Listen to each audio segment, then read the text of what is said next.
सहारनपुर में देवबंद और कैराना में सीएम योगी की रैली ने आज चुनावी फिजा को बदल दिया। उनके बयानों में फतवा, माफिया और दंगा जैसे शब्दों ने तय कर दिया कि अब चुनावी मुद्दों की तासीर क्या रहने वाली है। अगर उनके आज के चुनावी भाषण की बात की जाए तो उन्होंने करारा पलटवार किया और कहा कि ये देश कानून से चलेगा, फतवे से नहीं। ये बात उन्होंने देवबंद से कही, जहां से सबसे ज्यादा फतवा जारी होता है, और साथ ही कहा कि माफिया के लिए प्रदेश में जगह नहीं है, कोई जेल में, कोई जहन्नुम पहुंच रहा है। यानी अपने बयानों में उन्होंने साफ कर दिया कि यूपी में अब माफिया कानून के शिकंजे में ही रहने वाले हैं। सीएम योगी ने यह भी कहा कि यूपी में दंगा और पत्थरबाजी अब गुंडे बदमाश भूल चुके हैं और कोई ऐसा करेगा भी तो उसे उल्टा लटका दिया जाएगा।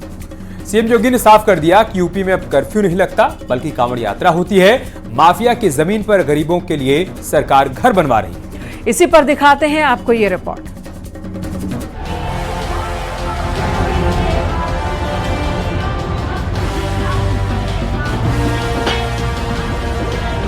सहारनपुर के देवबंद में सीएम योगी ने जनसभा की, जहां उन्होंने विपक्ष और माफिया राज पर जमकर हमला बोला। सीएम योगी के तेवर बता रहे हैं कि पहले चरण का चुनाव जैसे जैसे नजदीक आ रहा है, सियासी उबाल भी जोरों पर है। सहारनपुर में देवबंद की धरती से सीएम योगी ने कहा, ये देश कानून से चलेगा, फतवे से नहीं। अरे जिस सहारनपुर को शिक्षा के एक पवित्र केंद्र के रूप में देश के अंदर सिरमौर होना था या पश्चिम का काशी बनना था, उसको आपने मजहबी जुनून का अड्डा बना दिया। अराजकता फैलाने के लिए, थोड़ी थोड़ी बातों के लिए फतवा जारी करने के लिए। अब वैक्सीन भी कैसे दी जाएगी, यह भी फतवे से तय होगा। सीएम योगी ने माफिया पर करारा प्रहार करते हुए कहा कि अब प्रदेश में माफिया के लिए कोई जगह नहीं। माफिया जेल से जहन्नुम पहुंच रहा है। माफियाओं का राम नाम सत्य हो गया। में उनका हार्दिक स्वागत, अभिनंदन। और बहनों और भाइयों, आप देख रहे होंगे अब कोई जेल में, कोई जहन्नुम में, और बाकी जो बचे हुए हैं स्वयं ही राम नाम सत्य है की यात्रा पे निकल गए हैं। आप देख रहे होंगे ना, बड़े बड़े धुरंधर हुआ करते थे पहले, सपा के लोग कैसे उनके सामने दुम दबा करके चलते थे। सीएम योगी ने कहा उनकी सरकार ने माफिया की अवैध संपत्ति पर कड़ी कार्रवाई की। माफिया ने जो जमीन गरीबों से छीनी थी उसे वापस दिया और गरीबों के लिए घर बनाए। बहुत बड़ा माफिया था यूपी का एक। उस माफिया के द्वारा प्रयागराज में बड़ी संपत्ति अर्जित की गई, कब्जा करके हमने संपत्ति खाली करवाई और गरीबों के लोगों ने कहा, अरे साहब ये क्या कर रहे हैं। मैंने कहा क्या मतलब, जो मुझे करना है वही करना हो, गरीबों की आवाज बनेंगे जिससे। इससे पहले सीएम योगी ने सहारनपुर के कैराना में भी जनसभा को संबोधित किया। इस मौके पर उन्होंने दंगा कराने वालों पर तीखा हमला बोला। सीएम योगी ने कहा, अब दंगा करने वाले दंगा नहीं करते, दंगाइयों को उल्टा लटकाकर मिर्ची का छोका लगा देते। पहले माफिया सिर चढ़ करके बोलते थे। कैसे माफिया सिर चढ़ करके बोलते थे, छोटी छोटी बात को ले दंगा होता था। आज देख रहे होगे दंगा करने वाले भूल ही गए, दंगा भी कभी होता था। उल्टा लटका दिया जाता है उनको। दंगा करते हैं तो तुरंत पकड़ करके उल्टा लटका कर नीचे मिर्च का झोंका लगा दिया जाता है कि हमेशा के लिए भूल जाए। पहले चरण के प्रचार में जहां विपक्षी दलों के बड़े चेहरे अभी तक नदारद हैं, तो वहीं बीजेपी में पीएम मोदी, अमित शाह, राजनाथ सिंह ताबड़तोड़ चुनावी जनसभाएं कर रहे हैं। वहीं सीएम योगी लगातार एक दिन में कई लोकसभा सीट्स और जिलों में तूफानी प्रचार करने में जुटे हुए हैं। Bureau report, news 18।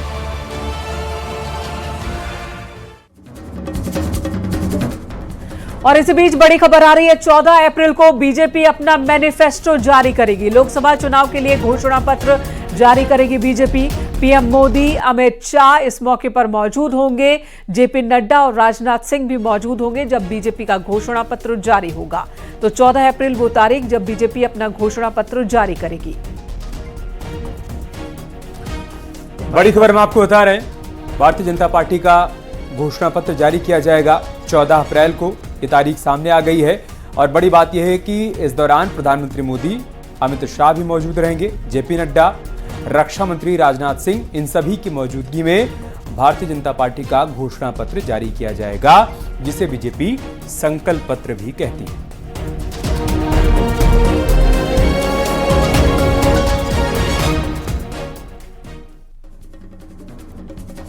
मुरादाबाद में बीजेपी प्रत्याशी के प्रचार के लिए पहुंचे गृह मंत्री अमित शाह ने जनसभा में विपक्ष पर करारा हमला बोला। उन्होंने कहा कि यह मनमोहन की सरकार नहीं, मोदी जी की सरकार है, आतंकवादियों को घर में घुसकर मारती है। 2017 के बाद से यूपी में दंगे, पलायन, कर्फ्यू, माफिया राज सब खत्म हो चुका है, उन्होंने ये दावा किया।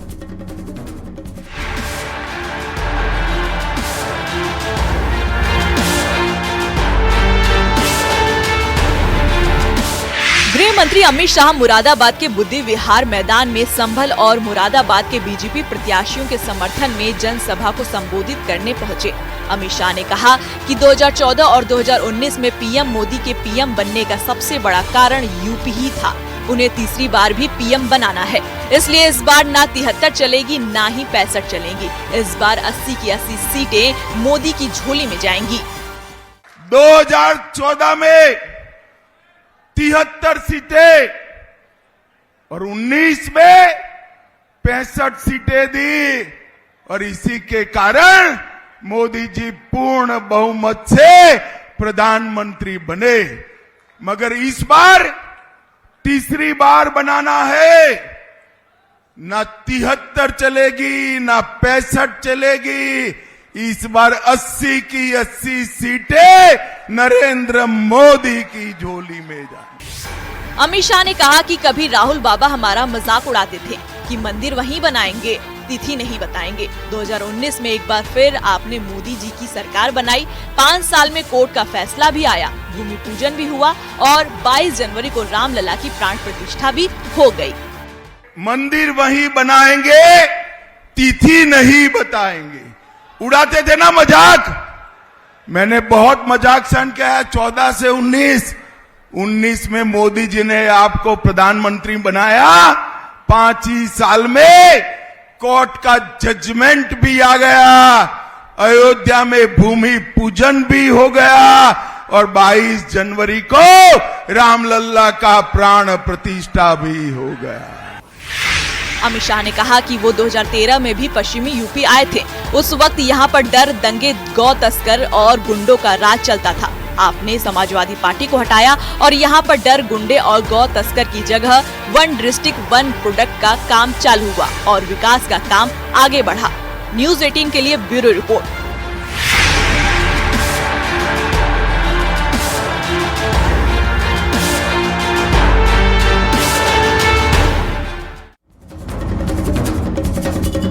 उन्नीस अप्रैल को यूपी में पहले चरण का मतदान है। आज 12 अप्रैल को अखिलेश ने अपने चुनावी प्रचार की शुरुआत की, लेकिन पीलीभीत के मंच पर उनके गठबंधन का कोई भी साथी नजर नहीं आया। पहली चुनावी रैली में अखिलेश मंच पर अकेले नजर आए। प्रचार में इंडिया गठबंधन अलग थलग नजर आया। मैनिफेस्टो से लेकर चुनावी मंच तक अखिलेश और सहयोगी दल अलग अलग नजर आ रहे हैं। अखिलेश ने पीलीभीत से अपने प्रचार की शुरुआत की, लेकिन उनकी पहली चुनावी रैली में ना तो राहुल गांधी नजर आए और ना ही प्रियंका गांधी। जबकि पीलीभीत में 19 अप्रैल को पहले चरण की वोटिंग है, तो इसी पर करेंगे चर्चा, लेकिन पहले एक रिपोर्ट देखते हैं।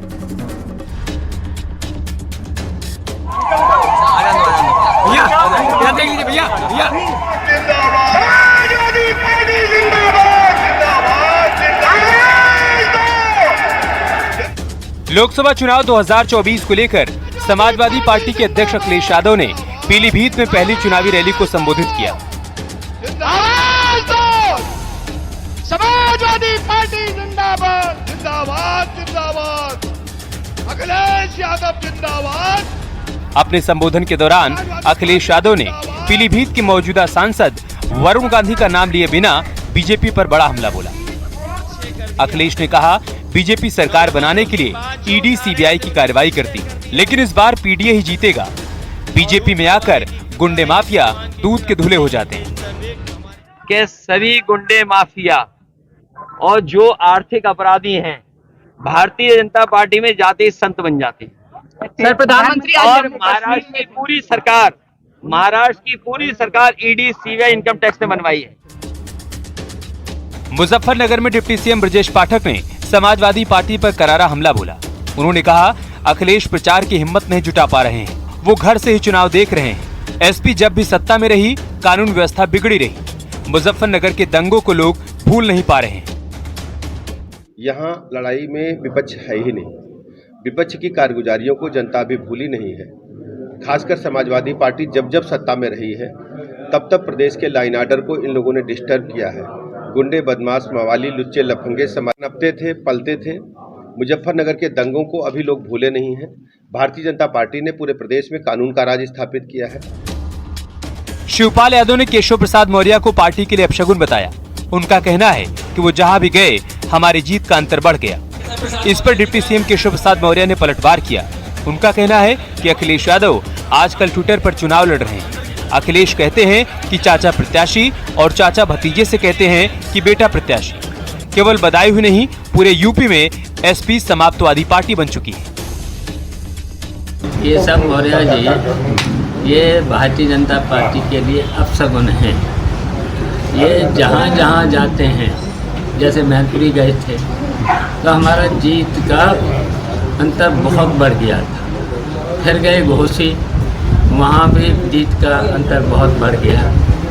अब यहाँ देखो आए हैं, देखना बदायूं लोकसभा में बुरहानी से लेकर के सभी जगह है, हमारा जीत का अंतर बहुत बढ़ जाएगा।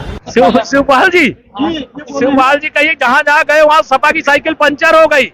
2014 याद नहीं है क्या? 2017 याद नहीं है क्या? 2019 याद नहीं है कि 2022 नहीं याद? उनको याद दिला देना। शिवपाल जी समय बहुत व्यथित है। वो अपने बेटे को टिकट चाहते हैं, भतीजा उनके बेटे को टिकट नहीं दे रहा है, फ्रस्ट्रेशन है। यूपी में चुनाव का पहला और दूसरा चरण पश्चिमी यूपी की सीटों के लिए काफी खास है। एक तरफ बीजेपी के तमाम दिग्गजों का तूफानी प्रचार जारी है, तो वहीं विपक्षी दलों के प्रचार से ज्यादा बयानबाजी तेज है। न्यूज़ 18 के लिए ब्यूरो रिपोर्ट।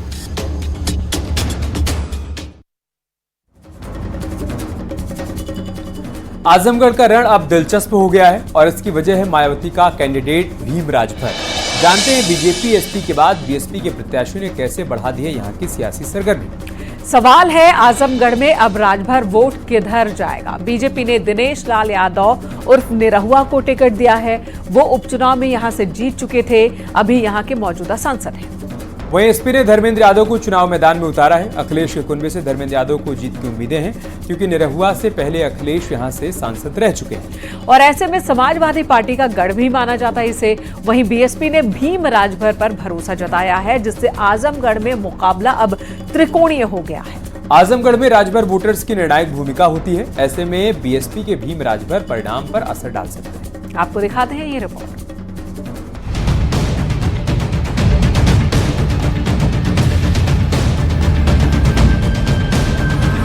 आगामी लोकसभा चुनाव के लिए बीएसपी ने प्रत्याशियों की चौथी लिस्ट जारी की, जिसमें गोरखपुर, बस्ती समेत कुल 9 सीटों पर उम्मीदवारों के नाम का ऐलान किया गया है। लिस्ट में यूपी की हाई प्रोफाइल सीट्स में से एक आजमगढ़ से भीम राजभर को चुनावी मैदान में पार्टी ने उतारा है। इस सीट पर बीजेपी की ओर से निवर्तमान सांसद दिनेश लाल यादव उर्फ निरहुआ और सपा की ओर से धर्मेंद्र यादव चुनाव लड़ रहे हैं। आजमगढ़ सीट पर राजभर वोटों का अच्छा प्रभाव है। SB-SP chief Om Prakash Rajbhar BJP के साथ हैं। राजभर वोटों का फायदा बीजेपी को होगा। भीम राजभर ये गणित गड़बड़ कर सकते हैं। भीम राजभर बीएसपी के पूर्व प्रदेश अध्यक्ष रहे हैं। ऐसे में राजभर वोटों पर असर डाल सकते हैं। भीम राजभर बीएसपी को मजबूत करने का काम काफी समय से कर रहे हैं। एक बार फिर पार्टी ने उन पर भरोसा जताया है। भले ही उन्हें 2 बार विधानसभा चुनाव में सफलता नहीं मिली, फिर भी पार्टी ने उन्हें आजमगढ़ लोकसभा सीट से प्रत्याशी बनाया है। आजमगढ़ के अलावा अगर दूसरी सीट्स की बात की जाए तो बीएसपी ने लोकसभा के चुनाव में खुलकर मुस्लिम कार्ड खेला है। पश्चिमी यूपी की ज्यादातर सीट्स मुस्लिम बाहुल्य हैं। ऐसे में मायावती ने 16 सीट्स में से 7 पर मुस्लिम चेहरे उतारे हैं। 2019 में एसपी बीएसपी आरएलडी गठबंधन ने 7 मुस्लिम प्रत्याशी मैदान में उतारे थे। इनमें बीएसपी के टिकट पर 4 मुस्लिम कैंडिडेट चुनाव मैदान में थे। यूपी में बीएसपी का वोट शेयर 3 लोकसभा चुनाव से लगातार घट रहा है। ऐसे में देखना ये है कि मायावती का दांव इन लोकसभा चुनावों में कितना सटीक पड़ता है। न्यूज 18 के लिए ब्यूरो रिपोर्ट।